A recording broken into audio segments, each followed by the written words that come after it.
O mago mais forte retornou após 4.000 anos para se vingar. Parte 3. O prota dá um tapinha na cabeça da Fênix e diz que ela deve ter tido uma luta difícil, e ele pode a ajudar. O prota começa a derramar sua mana de atributo de fogo, que ele reuniu por meio do método de batalha, e diz a Fênix que ela está tirando os frutos de seu treinamento. O pássaro fez um barulho triste, que parecia que ele estava tentando se desculpar. Mas o prota disse que estava apenas brincando, e ele já está quase acabando. Isabelle ficou surpresa ao ver que até o prota pode ter tais expressões e emoções. Isabelle acha que o ar ao redor também se tornou pacífico. Dentro da memória do prota, vemos que Lucas Trauman está conversando com uma fênix e perguntando se ela está com medo de fazer uma corrida por causa da chuva.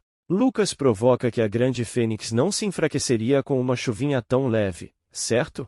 Agora, de volta ao presente, ele olha para a Fênix e diz como é nostálgico sua velha amiga também era como ela. Vemos que os ferimentos da Fênix começaram a se curar, e Isabelle se pergunta se a Fênix recupera seu poder de cura ao recuperar sua energia. A Fênix recuperou sua saúde, e o prota disse a ela para escolher seus oponentes com sabedoria. Depois que a Fênix voou para longe, o prota notou algo no chão. Era uma pena de Fênix. Você pode usá-la para curar ferimentos ou produzir itens mágicos. Ela pode ser vendida por um preço muito alto. O prota fala que essa fênix é alguém que paga suas dívidas, ao contrário de alguém que não ajuda, embora ele a tenha abrigado por dias e semanas. Isabelle pergunta se ele está falando dela, e ainda questiona se ele não pode falar bem com os humanos também, assim como fez com a fênix. Mas ele começa novamente a reunir mana, e vemos que se passou um mês. Por não comer o prota tá só o osso.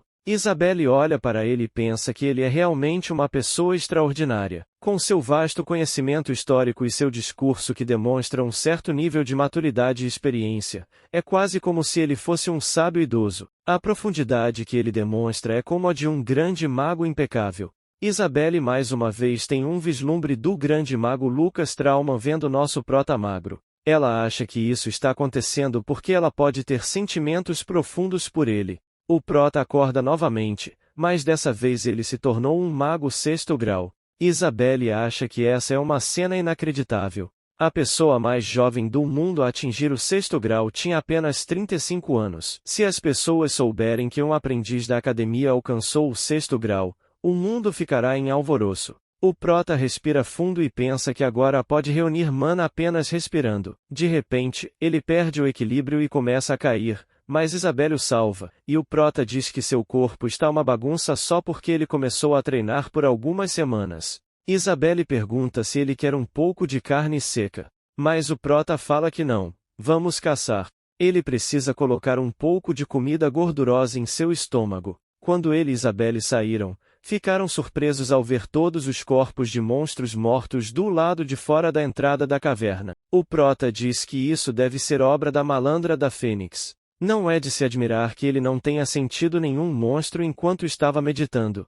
Ele se lembra de que disse a Fênix sobre tirar os frutos de seu treinamento e acha que a Fênix não deveria ter levado essas palavras a sério. O prota fala a Isabelle que não há necessidade de caçar, então eles devem ir ao calabouço do Dol depois de comer. De repente, eles ouviram o grito de um humano, que parecia não estar muito longe dali. O prota pensa que mesmo que esteja morrendo de fome, tem de ir ajudar. Ele voa para o céu, deixando Isabelle para trás. Do outro lado, vemos que a fonte da voz era um jovem que foi muito espancado e amarrado a uma árvore, e que há um grupo de bandidos por perto brincando com sua vida. O chefe dos caçadores se pergunta quando aquela mulher vai passar por ali. Já faz mais de um mês. Quando eles terão de ficar fechados nessas montanhas irritantes? Um dos bandidos pega a faca e manda a todos prestarem atenção. Ele lhe dá uma facada na testa do homem. A faca estava apontada exatamente para a cabeça do pobre homem, mas de repente foi desviada por uma corrente de ar.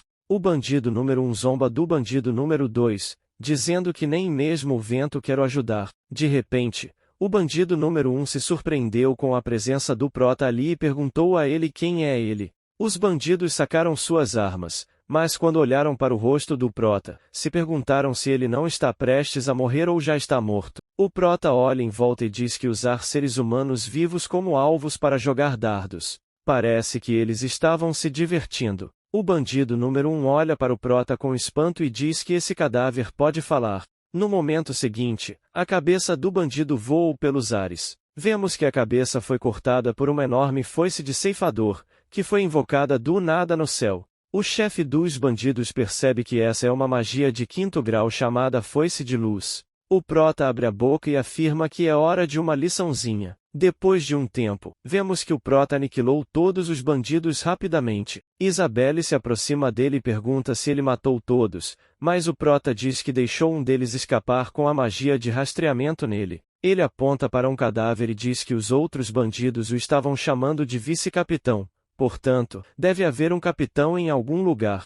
Isabelle pergunta se ele está planejando aniquilá-los também, e o prota responde que não pode agir como se nada tivesse acontecido quando esses caras mataram pessoas inocentes. Ele se lembra de como o semideus gostava de ver os seres humanos se odiarem e matarem uns aos outros. Por mais insignificante que seja, ele fica enojado ao imaginar semideuses felizes com alguma coisa. O homem que estava amarrado à árvore para praticar dardos, pergunta ao prota se eles o salvaram. O prota lhe diz que, infelizmente, ele perdeu muito sangue e que não tem obrigação de salvá-lo. O homem começou a chorar e disse que não queria morrer, e que queria pedir desculpas ao seu pai antes de morrer. O prota para ao se lembrar de algo depois de ouvir essas palavras. Do outro lado, o bandido fugitivo informa ao capitão que todos eles foram mortos por fantasmas. O capitão pergunta que besteira ele está dizendo, mas o bandido foi firme em suas palavras. Ele descreve o ocorrido dizendo que seus cabelos brancos estavam se espalhando ao vento, e o corpo magro estava fedendo a podre. Ele não é um homem comum, e seu domínio da luta nas montanhas não os permitiu revidar de forma alguma.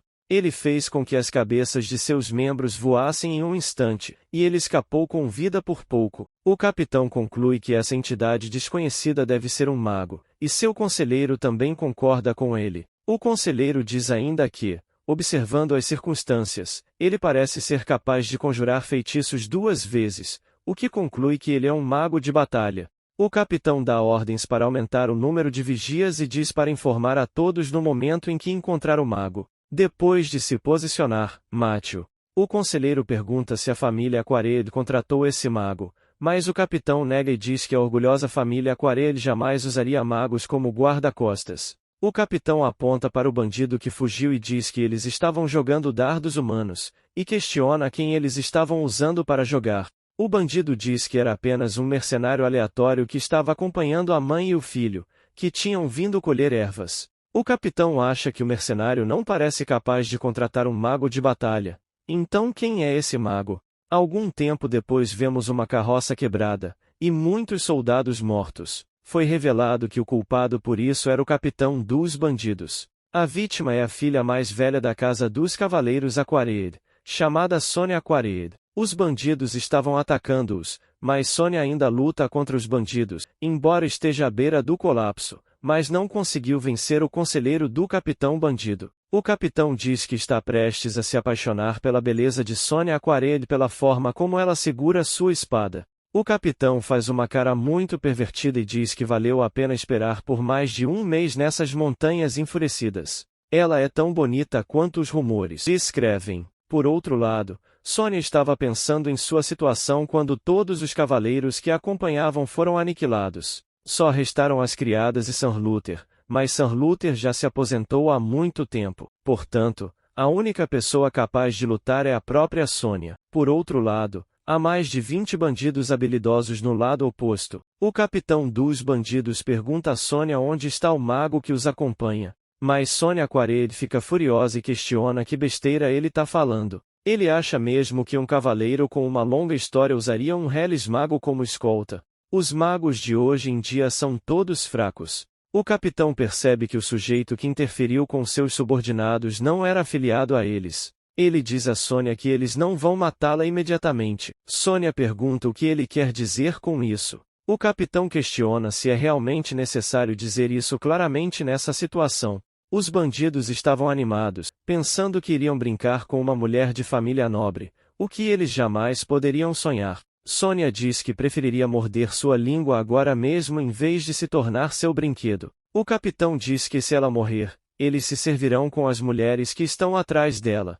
Eles estão vivendo como mendigos há mais de um mês só para tê-la, então seus meninos estão com muita fome agora. As freiras pedem a Sônia que tire a vida delas para que possam morrer como virgens puras em vez de serem violadas por esses selvagens. Sônia então se determina, e move sua espada para matar duas jovens donzelas, mas percebe que a espada em suas mãos desapareceu. Ela acha que foram os bandidos que levaram suas espadas com suas habilidades. Então, ela ordena que as moças mordam suas próprias línguas. O capitão dos bandidos interrompe e diz que ele finalmente se revelou. Vemos que o prota está ao lado de Sônia segurando sua espada, e até mesmo Sônia fica chocada ao ver. O capitão dos bandidos diz que ouviu falar sobre ele. Parece que ele andou brincando muito com os meninos dele. O prota lhe pergunta se ele é o líder, e o líder dos bandidos agora fica seriamente irritado e pergunta o que o prota fez com seus homens. Lucas responde que cuidou muito bem deles. O capitão dos bandidos ordena furiosamente que seus subordinados matem o prota imediatamente. O capitão supõe que o prota é um mago de batalha e que eles podem vencê-lo facilmente com seus números, mas o prota usa um cortador de vento e corta os corpos dos bandidos. Além disso, ele também ataca o capitão dos bandidos com mísseis mágicos. Sônia ficou chocada ao ver tais poderes e perguntou a Isabelle quem eram eles e qual era o propósito deles. Isabelle sorri e responde que ela pode ficar tranquila agora pois eles não são seus inimigos. Por outro lado, o capitão dos bandidos conseguiu se defender e acha que, como o prota é apenas um mago, ele pode continuar atacando assim por muito tempo, pois há um certo ciclo com feitiços mágicos. O capitão dos bandidos presumiu que ele era o único alvo de o prota, pois ele o bombardeava constantemente com feitiços mágicos, mas surpreendentemente, seus lacaios estavam sendo mortos um a um com o ataque do prota. O capitão dos bandidos ficou chocado ao ver que o prota estava lançando tantos feitiços ao mesmo tempo. Ele nunca tinha visto um mago como aquele. Ele então é atingido por um míssil mágico. O prota então para de atacar, e o capitão bandido entende erroneamente que ele está sem mana. Ele ordena que todos os seus lacaios o ataquem agora. Sônia preocupada, pergunta ao prota se ele realmente ficou sem mana e quer ajudar se isso for verdade. O prota ativa um círculo mágico e avisa Sônia para se afastar, pois pode ser perigoso. A magia que ele usou há pouco era um feitiço de terremoto. Todos os bandidos são atingidos pelo terremoto e morrem soterrados. Sônia acha que o terremoto é uma feitiço de 5º grau, e se pergunta como o prota o lançou enquanto enfrentava aqueles mercenários. Isabelle fala que os ataques anteriores foram distrações para ganhar tempo para esse feitiço. Sônia fica chocada e pergunta se a visão das flechas de luz foi apenas uma distração. Ela nunca viu ou ouviu falar de tais habilidades de conjuração dupla. Isabelle diz que também nunca tinha visto ou ouvido falar disso até conhecer o prota. Quando a luta termina, Sônia mostra sua gratidão ao prota e se apresenta como sendo Sônia Quareid do Reino de Luanoble. O prota também diz seu nome sem demonstrar nenhuma cortesia, e ele se pergunta se já ouviu esse nome antes. Sônia teve que fechar o nariz por causa da caatinga que vinha em sua direção, enquanto o prota e Isabelle começam a brigar novamente, e Sônia acha que o prota não parece um mendigo. Será que ele é um eremita bárbaro que se isolou nas montanhas? O cavaleiro diz a Sônia que ele é o filho da família Blake. Sônia pede mais informações, e o cavaleiro lhe diz que a família Blake é uma das casas com uma linhagem altamente nobre que mantém o império.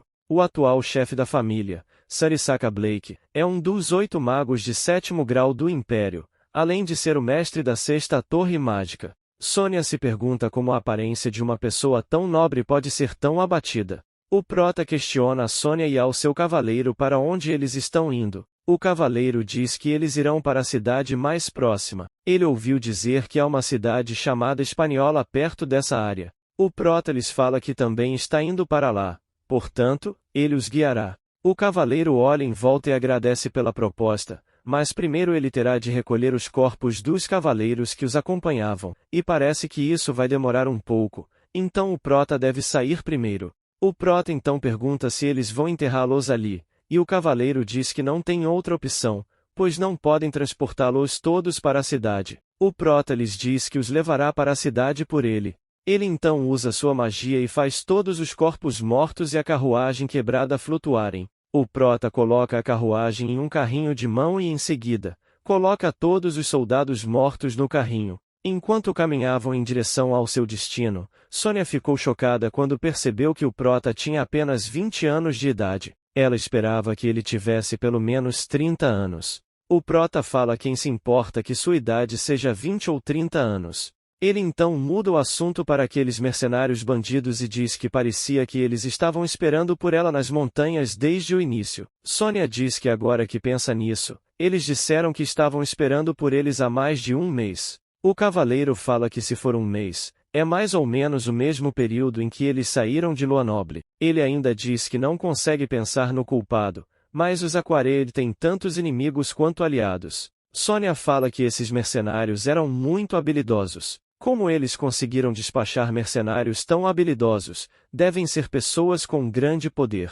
Ela sorri e diz que apesar que o prota conseguiu lidar com eles tão facilmente, ela agora pergunta como ele é tão poderoso. Ela sempre pensou que os magos eram todos fracos e débeis. Essa mentalidade foi completamente apagada hoje. O prota diz que a resposta é muito simples: esforço. Agora vemos que eles chegaram a um porto. Eles enviaram os cadáveres e as criadas de volta para seu reino. O prota se despede de Sônia, mas Sônia tenta impedir ele de ir embora e, timidamente, diz que retribuirá o favor. O prota fala que não há necessidade disso, pois eles precisam ajudar uns aos outros a viver e sobreviver. O cavaleiro também abaixa a cabeça e pede por favor o permitir retribuir o favor. Se eles simplesmente o mandarem embora assim, a família Aquared perderá a reputação. O prota pensa um pouco e diz para eles o pagarem um jantar, pois ele conhece um lugar que vende salsichas extremamente deliciosas. Depois de um tempo, eles chegam à pousada anterior, e Sônia comenta que este não parece um lugar frequentado por nobres. O prota fala a eles que é sabido que lugares sujos e velhos como este são os melhores. Alguém questiona o que ele chamou um lugar sujo e velho. Foi o mesmo dono do bar quem disse isso. Ele pisca para o prota e diz que está feliz em ver ele de volta. O prota então aponta para alguém e diz que há mais uma pessoa que voltou viva. O velho deixa cair toda a comida da mão de tanta excitação, e pergunta trêmulo se ele é seu filho mesmo, Kazan? Agora vemos que eles estão dentro do quarto, e o velho está cuidando dos ferimentos do filho. O prota avisa que eles fizeram o tratamento de emergência nele. Isabelle pergunta ao prota como ele sabe que aquele é filho do velho, e o prota só diz a ela que os dois parecem iguais, especialmente ao redor dos olhos. O prota diz a Isabelle que ela usou um feitiço de cura muito bom e fala que parece que a bagagem é surpreendentemente boa com cura. Isabelle fica brava e questiona quem é essa bagagem que ele está falando sobre. O prota com indiferença afirma que é ela. Ele agora fala que está planejando se hospedar ali, mas parece que a casa está cheia. O cavaleiro diz que para ver tantos clientes, este lugar deve ser bom mesmo. De repente, vemos que o dono do bar começou a agir como um louco e disse a todos para saírem do bar agora mesmo. Ele até mesmo disse a todos que não cobraria nada, portanto, sumam dali. O velho se vira para o prota e pergunta o que ele quer dizer com cheio. Este lugar está absolutamente vazio. Agora vemos que Sônia está tomando banho, mas ela está pensando cuidadosamente em outra coisa. Do outro lado, o prota está comendo muito. Sônia chega ao local depois de vestir roupas, e o prota a cumprimenta dizendo que já começou a comer sem ela. Notamos que o rosto de Sônia está um pouco vermelho quando ela se dirige à sua cadeira. De repente sua perna escorrega o que a faz perder o equilíbrio, mas o prota a pega e a salva da queda. O prota percebe um grande número de cicatrizes na mão de Sônia. Ela rapidamente esconde a mão e sua expressão facial se torna severa e triste. Mas o prota fala que essas cicatrizes são muito legais, são traços de seu esforço. Isabelle muda de assunto e conta que eles ouviram dizer que eles estavam indo para Castal, mas qual é o destino final? Sônia diz a ela que eles estão indo para a casa de Junho. Tanto o prota quanto Isabelle ficaram surpresos ao saber disso, e se lembraram do que Perua lhes disse antes, que a noiva dele é filha da casa Aquared. O prota grita dizendo que ela é a noiva. Isabelle também a elogia e diz que ela é a filha da casa Aquared. Enquanto isso Sônia não sabia por que os dois ficaram tão entusiasmados. O cavaleiro perguntou se eles são conhecidos do Lorde Perua. Isabelle fala que o prota e Peruan são amigos na mesma academia e que eles souberam do noivado por ele. O prota diz que Sônia é a noiva de Peruan. Ele é mesmo um sortudo. No dia seguinte, eles se preparam para partir para seus respectivos destinos. Isabelle espera que o resto da viagem deles seja tranquilo. Sônia pergunta timidamente ao Prota se ele pode ir à casa de Junho depois de fazer seus negócios. O Prota concorda facilmente, o que irrita Isabelle. Sônia sorri e fala que vai estar esperando por ele. Agora vemos que o Prota e Isabelle estão indo para uma floresta. Eles então chegam à masmorra de Dol, que fica em uma montanha alta. A montanha também era conhecida como Montanha dos Dragões porque muitos deles viviam lá. Isabelle se assusta e pergunta se eles terão de lutar contra aqueles que estão lá dentro. O Prota fala que seria muito bom se essa fosse a verdade e aponta para o chão abaixo. Vemos a enorme pegada de um dragão. O Prota diz que o Rei Dragão é algumas dezenas de vezes maior do que os normais. Isabelle fica muito assustada e fala que nunca ouviu falar de um dragão tão grande. O Prota pede a Isabelle para colocar seus pensamentos em ordem, pois tudo pode acontecer nesse lugar. De repente, ele ativa a magia e a aponta para Isabelle. Antes que ela pudesse dizer qualquer coisa, ela foi jogada para fora devido à força do feitiço. De repente um monstro enorme ataca com um tronco de árvore onde Isabelle estava antes. Isabelle percebe que o Prota atacou para salvá-la, e fica bastante chocada ao ver um ogroide. Esse ogroide tinha a pele vermelha e ensanguentada e 3 olhos, o que significa que ele é um mutante. Isabelle rapidamente usa sua bola de fogo mágica, e ataca o enorme ogroide. O Prota ficou feliz ao ver que Isabelle havia crescido muito durante a viagem, mas, surpreendentemente, o ogroide mutante saiu totalmente ileso desse ataque. Isabelle lamenta por seu ataque não ter sido eficaz, sem nem perceber que ela ficou muito mais forte. O Prota explica que a pele do ogroide ganhou uma alta resistência à magia de fogo quando ele evoluiu, provavelmente por causa dos dragões.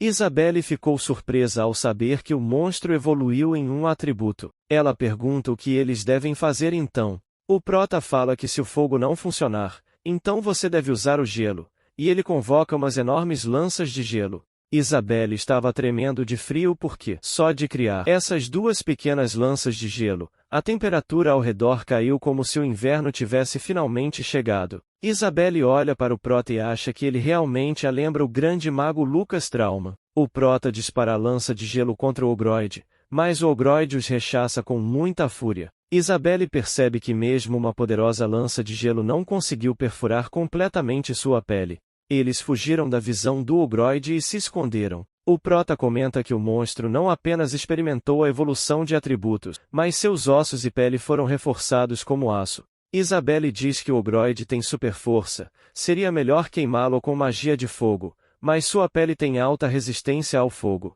Ela sugere enterrá-lo vivo usando um terremoto como da última vez, mas o Prota nega e pergunta como ela pode ser tão troglodita. E questiona se ela está tentando reunir todos os dragões ali usando um feitiço tão barulhento e de grande escala. Ele ainda diz que existe uma técnica especial para situações como essas. O Prota então vai para a frente do monstro e invoca um monte de lanças de gelo. Isabelle treme de frio e pergunta por que ele está usando essas lanças de gelo ineficazes de novo. O Prota fala que a chave para o sucesso é jamais desistir. Ele atira a lança de gelo diretamente em sua testa. Em seguida, ele continua atirando no mesmo ponto várias vezes. Devido aos vários ataques, o conjunto de lanças finalmente conseguiu perfurar o crânio do ogroide. O Prota então aponta para o corpo morto do ogroide e afirma que a chave do sucesso é realmente jamais desistir. Mas como eles criaram tanto tumulto, chamaram a atenção dos dragões para eles. Um dos dragões os ataca com um bafo de fogo, mas o Prota implanta uma barreira para protegê-los. O Prota então voa pelo céu e ataca com uma lança enorme, que mata instantaneamente o dragão. De repente, o Godzilla aparece no local, o que surpreende Isabelle. O Prota rapidamente segura Isabelle e se esconde atrás da árvore, pois não é um adversário que o Prota possa derrotar no momento. Mais tarde, vemos que o Prota está meditando para reabastecer rapidamente sua mana,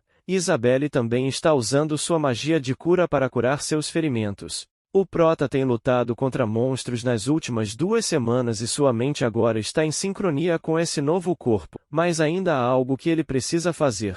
Ele precisa ir para a masmorra de Dol. Os dois partem então para as masmorras usando magia de voo. O prota avisa Isabelle para não desativar a barreira porque, considerando a personalidade de Doll, não seria surpreendente se ele mantivesse monstros nesse lago. Isabelle pergunta ao prota como ele sabe sobre a masmorra de Doll. O prota diz que era um hábito de Doll sempre falar sobre como ele viveria em sua aposentadoria. Isabelle fica um pouco confusa sobre como o prota sabe sobre os hábitos de Doll. Eles então aterrissam em uma ilha porque o prota disse que esse é o destino deles. Isabelle ficou surpresa ao ver como a ilha era magnífica. O prota fala que Doll é muito sorrateiro. A masmorra está enterrada sob essa terra. Há uma masmorra muitas vezes maior do que a própria ilha. O prota olha para a expressão de Isabelle e lhe diz que essa ilha é apenas a entrada para ela. Então, eles foram em direção a uma árvore enorme onde estava a entrada. Eles notaram que dentro da entrada também há escadas feitas de madeira, além de várias tochas mágicas. Eles se aprofundam na caverna e se deparam com uma enorme porta iluminada com magia. Isabelle pergunta como eles devem abrir a porta. O prota fala que esse é um feitiço que o próprio Doll inventou. Se eles tentarem abri-la à força, serão obliterados. O prota então coloca a mão na esfera, que era a única coisa presente ali ao lado da porta e, de repente, uma grande quantidade de fumaça sai da esfera. A fumaça se combinou para formar uma criança voando no ar, e ele perguntou se eles o podiam ouvir.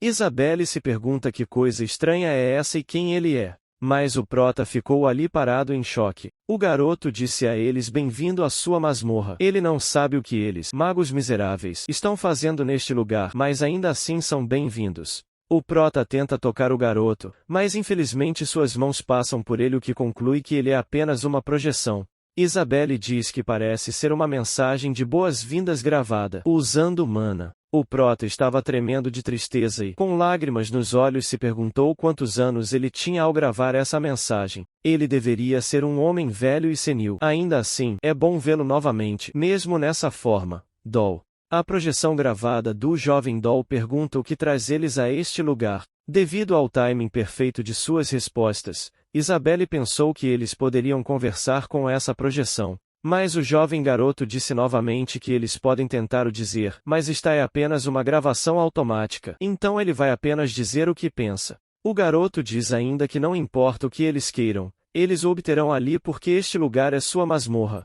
O prota pergunta ao garoto como ele morreu, mas o garoto diz suas palavras pré-programadas, que são que obviamente ele não pode mandá-los para dentro sem um pequeno teste. Para entrar na masmorra, eles devem dar a resposta correta à pergunta que ele vai fazer. Mesmo com um único erro, talvez eles não consigam escapar deste lugar por toda a eternidade. Portanto, tome cuidado. O prota olha para a projeção e pensa que a voz e a atitude de seu amigo são as mesmas daquela época. É como se ele tivesse voltado aos tempos em que costumavam conversar e rir juntos. Mas sua voz não consegue chegar até ele. Ele realmente é o único vivo. O prota rende as mãos e diz que não é o único sobrevivente. Aqueles que ele amava e com quem se importava voltaram ao pó com o passar do tempo, mas aqueles que os deixaram assim ainda estão governando este mundo como se nada tivesse acontecido. Seus inimigos ainda estão vivos. O projeto interrompe o prota e é hora de começar já com a pergunta: o que eu mais odeio? O prota diz com raiva que a resposta para essa pergunta é semideuses. O garoto dá uma piscadela e diz que essa é a resposta correta. A projeção desaparece e a porta se abre. Isabelle estava ali, estupefata, perguntando-se como o prota sabia tanto sobre Doll. O prota lembra que eles estão na masmorra de Doll, considerando sua personalidade, definitivamente não é uma masmorra comum ou algo assim. Eles não sabem que tipo de armadilhas estão os esperando lá dentro. O prota diz ainda que, se ela ficar estupidamente parada assim, morrerá em pouco tempo. Pare de pensar demais e se concentre. Eles então seguiram para a próxima sala para entrar mais profundamente na masmorra. O caminho deles foi novamente interrompido por uma porta enorme, e o prota colocou novamente a mão na esfera. Dessa vez, a projeção que surgiu da fumaça é a versão de um jovem de Doll. Isabelle comenta que desta vez é um homem jovem, e o prota lhe diz que ele também é Doll. E diz ainda que parece que ele envelhece toda vez que eles passam pela porta. No entanto, ele não tem ideia de por que ele está fazendo isso. O jovem diz que agora é a hora da segunda pergunta, mas de repente ele comenta que esqueceu de explicar algo, e revela que preparou itens cada vez melhores quanto mais fundo eles entrarem. No entanto, só é permitido levar um único item com eles. Se não seguir essas regras, os amiguinhos Golem ficarão muito bravos. O jovem avisa que, se eles cometerem um único erro, já era. O jovem agora fala o nome de Iris Perséfone, e diz que ela é uma mulher irritante. Ele nunca conseguiu entender o processo de pensamento das bruxas. Enquanto eles estavam lutando para salvar o mundo, ela se apaixonou por um homem e não se importou de o mundo acabar. O prota ficou chocado ao ouvir essa notícia. Isabelle fala que Iris Perséfone é o nome completo da bruxa negra. O prota pensa na bruxa negra, Iris Perséfone, e se lembra dela como uma mulher com cabelos de escuro e um sorriso misterioso no rosto o tempo todo. O título de bruxa negra se encaixa perfeitamente a ela, pois nenhum homem no mundo poderia resistir ao seu charme. O prota acha que nunca viu uma mulher tão sedutora quanto ela, mas Doll comenta que a Iris tem seus defeitos. Mas Lucas é ainda pior. Como ele não percebeu que a Iris estava tentando seduzi-lo? Ele não deveria ser um grande mago? O prota ficou totalmente chocado ao ouvir a notícia de que Iris estava apaixonada por ele. Doll ainda se pergunta como alguém pode ser tão estúpido quando uma mulher está louca por ele. Ele não deveria ser um mago sábio? Isabelle acha que o prota é igual ao Lucas nesse aspecto. Doll ainda fala que aposta que nem mesmo um golem é tão burro quanto ele. Mas ele se lembra que tem que fazer a próxima pergunta. O prota ficou muito zangado ao ouvir esses comentários. Doll então faz a pergunta. Iris tem um contrato com 3 demônios poderosos e os usa para lutar. Um deles segura uma arma diferente em cada um de seus 6 braços e personifica a coexistência. Mas antes que ele possa concluir a pergunta, o prota diz que o nome do demônio é Azura. A projeção desaparece na fumaça depois de ouvir a resposta correta. Isabelle pergunta ao prota como ele respondeu à pergunta mesmo sem ouvir o final da pergunta. Mais tarde, vemos que dentro da sala há um monte de joias, que são artefatos que podem aumentar o poder de quem as usa. Dessa vez, a projeção aparece para fazer a pergunta como um homem idoso. O prota percebe que o motivo pelo qual a aparência de Doll envelhece à medida que eles entram na sala é que toda essa masmorra é o diário de Doll. Depois de seguir esse mesmo processo várias vezes, eles já chegaram à 5ª sala. O prota diz que isso é muito estranho. As perguntas não têm nada a ver com magia, mas sim com assuntos bizarros. Isabelle acha que ele é ainda mais bizarro por ter respondido corretamente a todas essas perguntas. O prota ficou totalmente chocado quando chegou à última sala. Dessa vez a projeção apareceu como um homem muito velho com uma longa barba branca. O velho diz que Lucas Trauma era o grande mago que foi aclamado como o mais forte na idade de 40 anos, o grande mestre da humanidade. É o maior orgulho e a maior alegria de sua vida poder considerá-lo um grande amigo. O prota responde com uma voz trêmula, que ele também é seu grande amigo. O velho diz que agora é a última pergunta. Qual é o meu nome completo? O prota agora percebe por que Doll continuava fazendo perguntas tão estranhas, porque ele estava fazendo apenas aquelas perguntas que somente Lucas Trauma poderia responder. O prota responde o nome completo de Doll e a projeção de Doll começa a se desintegrar em pó e fala para ele ir para dentro. Tudo nesta sala foi preparado para ele. Cuide de tudo, Lucas. O prota tenta impedi-lo de desaparecer, mas seus esforços são em vão. Isabelle ficou totalmente chocada porque o grande sábio Doll acabou de se referir ao prota como Lucas Trauma. Os dois entraram na última sala, que era bastante normal. Isabelle comentou que, ao contrário das anteriores, é uma sala aconchegante onde se pode viver. O prota olha dentro de um baú de tesouro, tentando encontrar algo. Ele tira um frasco muito pequeno cheio de um líquido branco pegajoso. O prota diz que isso é um rio congelado. Isabelle ficou chocada ao ouvir isso e questionou se essa não é a poção lendária criada na Caverna das Lamentações, com uma gota se formando a cada 1000 anos. Um elixir milagroso que pode expandir explosivamente o canal mágico de uma pessoa, aumentar sua mana interna e elevar instantaneamente o estágio de um humano comum para 4º grau com uma única gota. Isabelle se assusta e comenta que ouviu dizer que isso era apenas um elixir imaginário.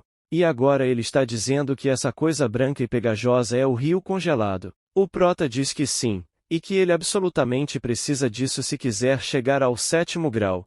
Isabelle então pega alguns brincos de aparência estranha e pergunta o que é isso. O prota fala que são brincos de tufão. Ele os fez. Isabelle pergunta como algo que ele fez pode estar dentro da sala final da masmorra de Dol. O prota diz que são brincos que ele fez há 4.000 anos para aquele bastardo sorrateiro. Ele não tinha mais nada para fazer, então simplesmente os criou e os deu a Dol, pois ele gostava deles por algum motivo. Isabelle se aproxima de o prota e pede para ele explicar melhor o que disse. O prota faz uma cara séria e diz: "Eu sou Lucas Trauma. Há 4.000 anos, Dol e ele se rebelaram contra um semideus chamado Lorde. Ele foi aprisionado na escuridão do abismo, passou 4.000 anos nele, mas um dia uma voz atravessou a escuridão do abismo e chegou até ele. Era a voz de Frey Blake. Ele não sabe como Frey o chamou ou como suas mentes se sincronizaram. No entanto, Frey falou com ele e ele respondeu. Frey Blake o deu este corpo." O prota ainda não acha que Isabelle acreditaria nele, e Isabelle concorda e fala que essa é realmente uma história inconcebível. No entanto, houve muitos casos em que essa verdade ficou evidente. Estranhamente, essa desculpa rebuscada explica tudo. Isabelle se curva e apresenta suas sinceras saudações ao Lorde Lucas. O prota pede para ela o chamar de Frey como sempre, isso ajudará a atingir seu objetivo. Isabelle agora pega um bracelete, e o prota diz que esse é o cajado do grande sábio. Dol costumava usá-lo como se fosse uma parte de si mesmo. Isabelle diz que isso é uma pulseira, não um cajado. O prota pega o bracelete das mãos dela e fala que se usá-lo incorretamente, ele pode sugar sua mana e vai acabar a matando. Ele agora equipa tanto o bracelete quanto os brincos, e uma enorme quantidade de mana começa a se acumular ao seu redor. Isabelle ficou surpresa ao ver um aumento tão grande de mana. O prota diz que não é seu estilo usar ferramentas mágicas, mas é a lembrança de seu amigo. Isabelle pega uma bolinha e pergunta o que é isso. O prota olha para ela e se pergunta se é um núcleo de golem, mas ela tem uma quantidade enorme de mana dentro dela. O prota ordena a Isabelle que coloque todas as coisas em sua bolsa. Ele olha ao redor e vê uma vela na mesa. Ele explica que essa é uma vela que queima por toda a eternidade usando mana. Dol sempre preferiu criar coisas inúteis como essa. O prota agora dá uma olhada no caderno que estava sobre a mesa, e a primeira coisa que vê escrita no livro é Lucas desapareceu. O prota começa a ler seu diário, e ele está escrito da seguinte forma: "Tenho certeza de que o Senhor Semideus é o culpado. Além dele, não há ninguém que possa fazer Lucas desaparecer sem deixar um único rastro. O que devo fazer? Isso não é tão simples como o desaparecimento de um único mago de 9º grau qualquer. Ele era o líder que nos unia. A última esperança da humanidade desapareceu." O prota percebe que Dol registrou os eventos que aconteceram depois de seu desaparecimento. O confronto entre o guerreiro mágico Kassadin e o rei da lâmina Lucid. O desaparecimento repentino da bruxa negra Iris. A influência do semideus já estava profundamente enraizada no continente, e Dol estava no meio dela. Ele foi deixado sozinho e não podia nem mesmo confiar em seus companheiros humanos. Apesar da aparente admiração e respeito das outras pessoas, seus pensamentos internos estavam cheios de malícia, pois queriam a morte de Dol.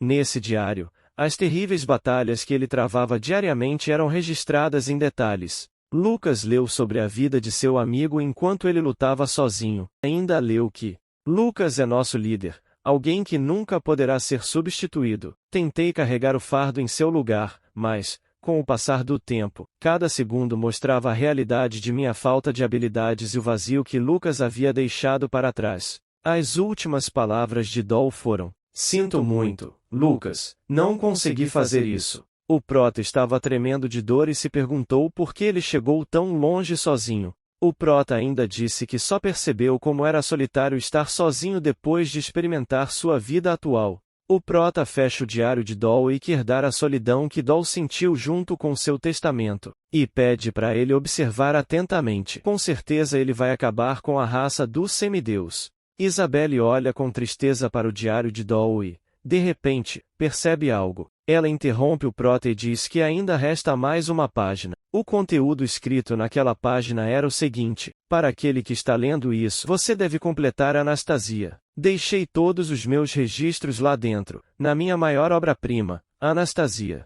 Isabelle olha para o prota e pergunta o que ele acha que é Anastasia. Enquanto isso, Lucas retira o núcleo do golem. Vemos que o nome Anastasia foi inscrito nesse núcleo. Quando estavam saindo da masmorra, O Prota disse que Doll havia atingido o auge da habilidade de fazer golem, para ele chamar isso de sua maior obra-prima. O que é essa Anastácia? Isabelle pergunta se ele, o mago Lucas Trauma, poderia completar o golem usando esse núcleo. O Prota para em seu lugar e seu rosto fica muito irritado. Agora voltamos ao passado e vemos um robô de aparência estranha feito por Lucas. Doll estava rindo descontroladamente depois de ver esse golem esquisito. Doll o provoca pedindo para ele nunca mais fazer golems sozinho. Da próxima vez, peça a ele para fazê-los. Ele pode fazer algo melhor do que isso sem usar as mãos. Lucas então ataca Doll com uma bola de fogo para puni-lo, e esse ataque o faz voar. O Prota então volta à realidade e diz que, se eles concluírem isso,